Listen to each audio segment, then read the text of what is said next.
صحت اور بیماری انسانی زندگی کے ساتھ ساتھ ہیں. انسان کی زندگی کے کوئی بھی 2 دن ایک جیسے نہیں ہوتے. آج اگر انسان خوش ہے تو کل اداس ہوگا. اگر آج وہ اپنے جسم میں قوت محسوس کر رہا ہے تو کل بیمار ہو سکتا ہے. انسان کے اوپر دن میں بھی کئی بار مختلف طرح کی کیفیات گزرتی ہیں. کبھی انسان روحانی طور پر، جذباتی طور پر بیمار ہوتا ہے اور کبھی انسان جسمانی طور پر بیمار ہو جاتا ہے. بیماری کی کیفیت صحت کی کیفیت سے مختلف ہوتی ہے اور ہر انسان اس کو محسوس کر سکتا ہے. ایسی صورت میں انسان کو دوا کے ساتھ ساتھ اللہ سبحانہ وتعالیٰ کی طرف رجوع کرنا چاہیے اور اپنے لیے خوب خوب دعائیں کرنی چاہیے. بعض اوقات بیمار خود اپنے لیے دعا نہیں کر سکتا تو بیمار کی عیادت کرنے والے اور بیمار کو دیکھنے والے، اس کے دوست، رشتہ دار، عزیز، اقربا اور ایون ہسپتال کا عملہ مریض کے لیے ایسی دعائیں پڑھ سکتا ہے جو اس کے لیے شفا یابی کا ذریعہ ہو سکتی ہیں.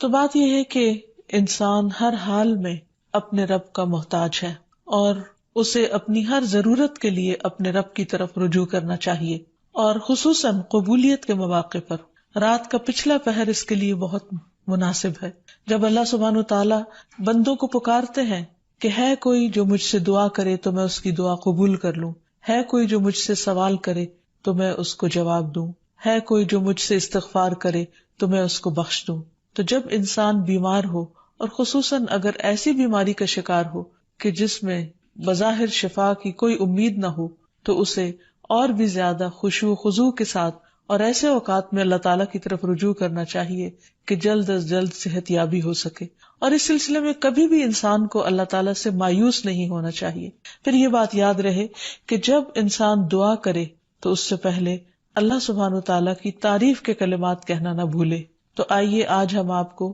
دعا کرنے سے پہلے کچھ نئے کلمات بتائیں گے جو اللہ سبحانہ وتعالیٰ کی حمد و ثنا پر مبنی ہے. ربنا لک الحمد ملء السماوات والارض وملء ما شئت من شيء بعد اهل الثناء والمجد احق ما قال العبد وكلنا لك عبد اللهم لا مانع لما اعطيت ولا معطي لما منعت ولا ينفع ذا الجد منك الجد. اے ہمارے رب، تمام تعریفیں تیرے ہی لیے ہیں جن سے آسمان اور زمین بھر جائیں اور اس کے بعد جو تو چاہے وہ بھی اس سے بھر جائے. تو ہی تعریف اور بزرگی کے لائق ہے. بندے جو کہتے ہیں تو ان کا سب سے زیادہ حقدار تو ہے اور ہم سب تیرے بندے ہیں. اے اللہ، جسے تو عطا کرنا چاہے اس سے کوئی روک نہیں سکتا اور جسے تو نہ دینا چاہے اسے کوئی دے نہیں سکتا، اور کسی مرتبے والے کی بزرگی تیرے سامنے کوئی فائدہ نہیں دے سکتی. یعنی اللہ سبحانہ وتعالیٰ کے علاوہ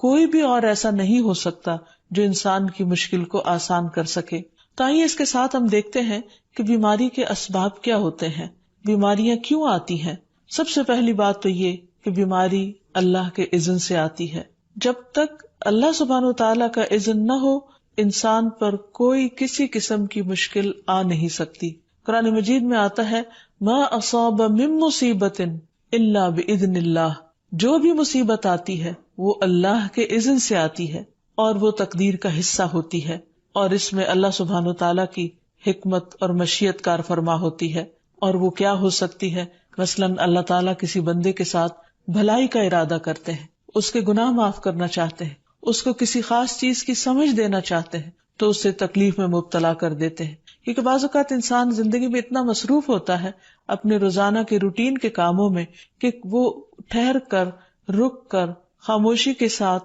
وقفہ لیے بغیر کوئی ایسی بات سوچتا نہیں کہ جو اسے سوچنی چاہیے، جو اللہ تعالیٰ چاہتے ہیں کہ وہ سوچے. تو جب انسان بیمار ہو جاتا ہے تو ایک اور کنڈیشن میں آ جاتا ہے، وہ آرام کی کیفیت میں آ جاتا ہے. ایسی صورت میں انسان کو وہ باتیں بھی سوچنے کا موقع مل جاتا ہے جو عام طور پر وہ نہیں سوچتا.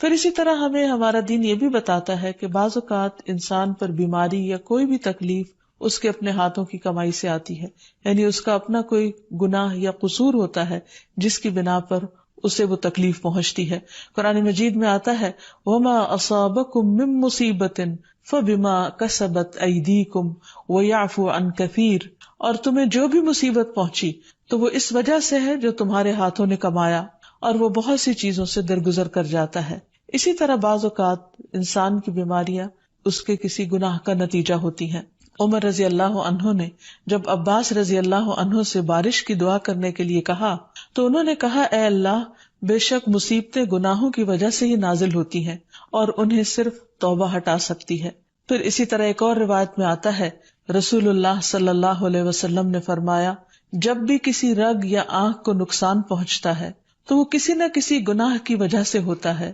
لیکن جو تکالیف اللہ تعالیٰ ویسے ہی ٹالتا رہتا ہے وہ کہیں زیادہ ہو جاتی ہیں۔ پھر اسی طرح بعض بیماریاں انسانوں کے اعلانیہ گناہوں کی وجہ سے بھی ہوتی ہیں، جیسے کہ ایک حدیث میں آتا ہے، جب کسی قوم میں بدکاری عام ہو جاتی ہے اور وہ اعلانیہ اس کا ارتکاب کرتے ہیں تو ان میں طاعون اور ایسی مختلف بیماریاں پھیل جاتی ہیں جو کہ ان سے پہلے گزرے ہوئے لوگوں میں نہ تھی۔ ابو امامہ باہلی سے روایت ہے کہ نبی صلی اللہ علیہ وسلم نے فرمایا، جس بندے کو بھی بیماری سے پچھاڑ دیا گیا ہو تو اللہ تعالیٰ اسے جب بیماری سے اٹھاتا ہے تو وہ پاک ہوتا ہے۔ تو یہ ایک حقیقت ہے کہ انسان کے گناہ اس کے لیے مشکلات کا سبب بنتے ہیں۔ امام ابن القیم الجوزیہ لکھتے ہیں، ان کی ایک مشہور کتاب ہے الداء والدواء، بیماریاں اور علاج، اس میں وہ کہتے ہیں کہ کوئی بھی گناہ ایسا نہیں کہ جس کے اثرات نہ ہوں۔ انسان سے چھوٹی یا بڑی جو بھی کوئی غلطی صادر ہوتی ہے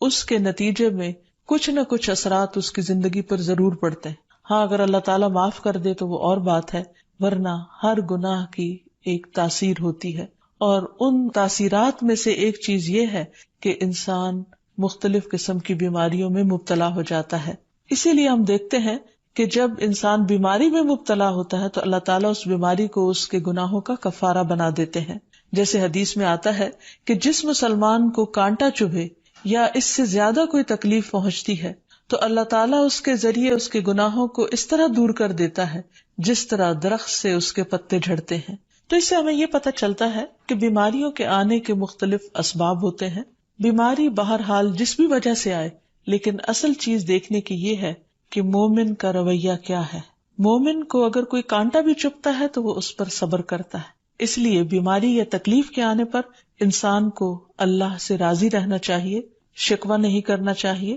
کیونکہ جو اللہ سے راضی ہو جاتا ہے کسی آزمائش پر، اللہ تعالیٰ بھی اس سے راضی ہو جاتا ہے۔ پھر اسی طرح اللہ تعالیٰ کا شکر ادا کرنا چاہیے، کیونکہ بیماری اس سے زیادہ شدید بھی ہو سکتی تھی، لہٰذا انسان کو اللہ تعالیٰ جس حال میں رکھے انسان اس پر شکر گزار رہے۔ پھر یہ کہ انسان کسی بھی بیماری میں کسی بھی قسم کی ہو اور زندگی کے کسی بھی حصے میں ہو، اس میں مایوس نہ ہو، پر امید رہے کہ بیماری دور ہو جائے گی۔ پھر اسی طرح اگر بیماری طول پکڑ جائے تو انسان کو گھبرانا نہیں چاہیے، کیونکہ ہر گزرنے والا لمحہ انسان کے درجات میں اضافے کا سبب بنتا ہے اور اس کے گناہ مسلسل جھڑتے چلے جاتے ہیں، حتیٰ کہ انسان بالکل پاک صاف ہو جاتا ہے۔ پھر اسی طرح انسان کو بیماری کی حالت میں دوسروں سے شکوے شکایات نہیں کرنی چاہیے، کیونکہ بیماری اللہ کے اذن سے آتی ہے، اور جب انسان ہر ایک کے آگے رونے لگتا ہے تو گویا وہ اللہ تعالیٰ کا شکوہ کر رہا ہوتا ہے، جو چیز اللہ تعالیٰ کو پسند نہیں۔ پھر اسی طرح منہ سے برے الفاظ نہیں نکالنے چاہیے، بیماریوں کو کوسنا نہیں چاہیے، اور پھر ایسے الفاظ نہیں ادا کرنے چاہیے کہ مجھے لگتا ہے کہ اس بیماری میں میری زندگی چلی جائے گی، یا یہ کہ کسی مریض کی عیادت کے لیے جا کر اس کو اس قسم کی بات نہیں کرنی چاہیے، خواہ کتنی ہی خطرناک بیماری کیوں نہ ہو، ہمیشہ اسے امید دلانے چاہیے، کیونکہ مایوسی کے الفاظ اور برے بھلے اور منفی قسم کی باتیں اللہ تعالیٰ کو پسند نہیں، اور انسان ویسے بھی جیسے سوچتا ہے پھر اس کے ایکشن اس کے مطابق ہونے لگتے ہیں۔ اب یہ ہے کہ انسان بیماری میں دوا ضرور کرے،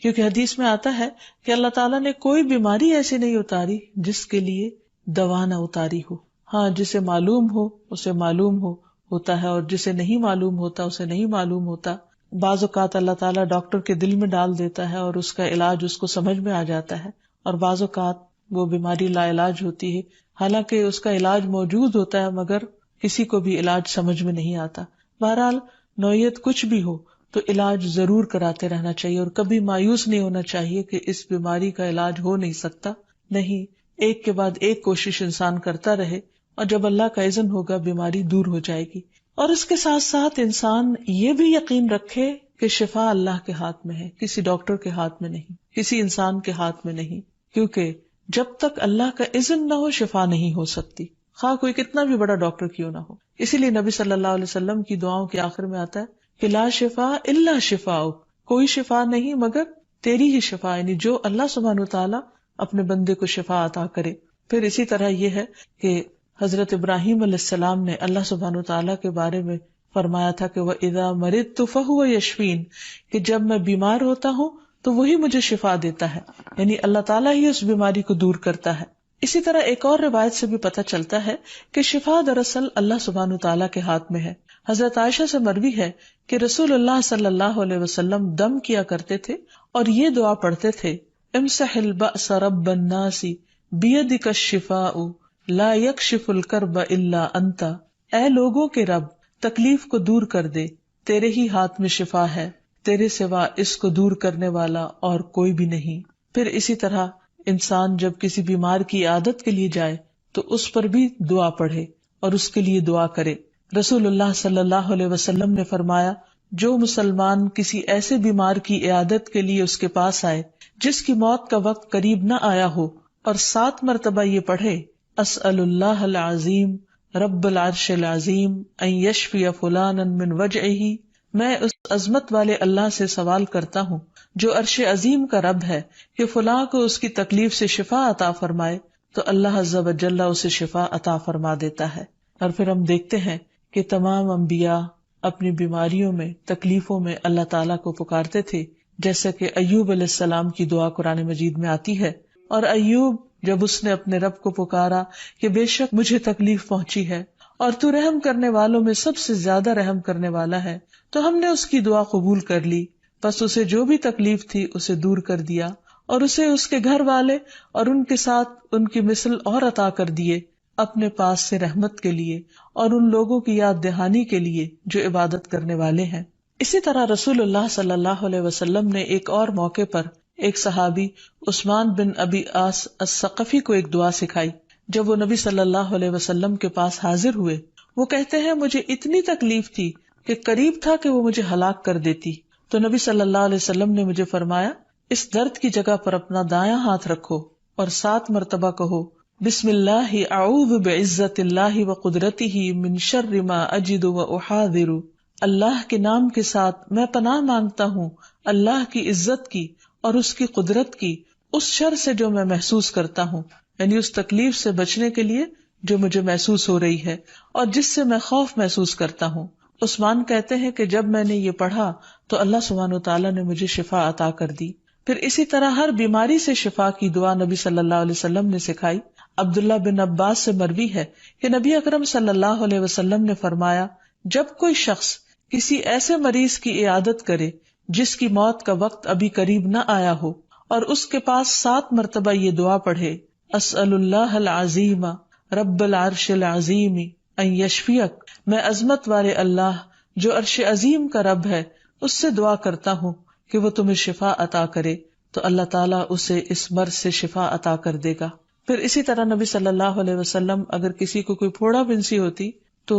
اپنے لعاب دہن کے ساتھ زمین کی مٹی تھوڑی سی لے کر اس درد تکلیف والی جگہ پر لگاتے تو اس سے بھی شفا ہوتی۔ حضرت عائشہ کہتی ہیں کہ جب کسی انسان کے عضو میں کوئی تکلیف ہوتی، پھوڑا یا زخم ہوتا، تو نبی صلی اللہ علیہ وسلم اپنی انگلی اس طرح رکھتے، اور سفیان جو راوی ہیں انہوں نے اپنی شہادت کی انگلی زمین پر رکھی، پھر اسے اٹھا کر فرمایا، بسم اللہ تربت اردنا بریقت بعدنا لیشفى به سقیمنا باذن ربنا، اللہ کے نام کے ساتھ ہماری زمین کی مٹی ہمارے رب کے حکم سے ہم میں سے بعض کے تھوک کے ساتھ ہمارے بیمار کو شفا دی جائے۔ یعنی لعاب دہن کا اپنا ایک اثر ہوتا ہے، اور لعاب دہن جو ہے ایک طرح سے دوا کا کام کرتا ہے، اور اللہ کا نام لے کر جب لعاب دہن لگایا جائے تو شفا ہوتی ہے۔ جیسے کہ ایک اور موقع پر نبی صلی اللہ علیہ وسلم نے ایک جلے ہوئے مریض کے اوپر یہی دعا پڑھ کر لعاب دہن لگایا تو اللہ تعالیٰ نے اس مریض کو شفا یاب کر دیا، اور وہ دعا تھی،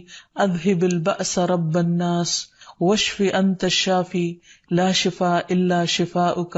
شفاء لا یغادر سقما۔ پھر اسی طرح ایک موقع پر ایک قبیلے کے سردار کو جب بچھو نے کاٹ لیا اور اس کے جسم میں زہر پھیل گیا تو ایک صحابی نے سورۃ الفاتحہ پڑھ کر اس پر دم کیا تو اس سے اس کو شفا ہو گئی، اور یہ بات جب نبی صلی اللہ علیہ وسلم کو بتائی گئی تو آپ اس پر خوش ہوئے۔ اور سورۃ فاتحہ سب لوگوں کو آتی ہے، اسی لیے اس کا نام سورۃ الشفا بھی ہے، کیونکہ یہ بیماری میں بطور علاج پڑھی جاتی ہے مریض پر، مریض خود بھی پڑھ سکتا ہے اور اس کے اٹینڈنٹس بھی اس پر پڑھ سکتے ہیں۔ حضرت علی رضی اللہ تعالیٰ عنہ کہتے ہیں کہ نبی صلی اللہ علیہ وسلم کو بچھو نے ڈس لیا اور آپ نماز پڑھ رہے تھے۔ جب آپ نماز سے فارغ ہوئے تو آپ نے فرمایا، اللہ تعالیٰ بچھو پر لعنت کرے، یہ نہ نمازی کو چھوڑتا ہے نہ کسی اور کو۔ پھر آپ نے پانی اور نمک منگوایا، آپ اس پر ملتے جا رہے تھے اور یہ صورتیں پڑھ رہے تھے، قل یا ایھا الکافرون وقل اعوذ برب الفلق اور قل اعوذ برب الناس، تو یہ بھی ایسے مواقع پر پڑھی جا سکتی ہیں۔ پھر اسی طرح یہ ہے کہ اگر کسی بھی دوا یا دعا سے مریض صحت یاب نہ ہو رہا ہو، اس کی تکلیف کم نہ ہو رہی ہو، تو بھی موت نہیں مانگنی چاہیے، کیونکہ مومن کے لیے زندگی ایک بہت بڑی نعمت ہے۔ وہ جس بھی حال میں گزرے، بہرحال وہ اسے آخرت کمانے کا ذریعہ بنا سکتا ہے۔ یعنی اگر وہ تکلیف میں اس کی زندگی گزر رہی ہے اور اس پر وہ صبر کر رہا ہے اور اللہ کو یاد کر رہا ہے، تو اس کے بے پناہ درجات بلند ہونے کا ذریعہ ہے۔ یعنی یہ بیماری اس کے لیے بلندی درجات کا ذریعہ بن جاتی ہے۔ اس لیے کبھی بھی موت نہیں مانگنی چاہیے۔ ہاں، اگر تکلیف حد سے بڑھ جائے تو انسان یہ دعا مانگ سکتا ہے، اللہم احینی ما کانت الحیات خیرا لی وتوفنی اذا کانت الوفات خیرا لی۔ اے اللہ، جب تک میرے لیے زندگی بہتر ہو مجھے زندہ رکھ، اور جب میرے لیے وفات بہتر ہو تو مجھے وفات دے دے۔ تو اللہ تعالیٰ سے دعا ہے کہ اللہ تعالیٰ تمام بیماروں کو صحت اور شفا عطا فرمائے،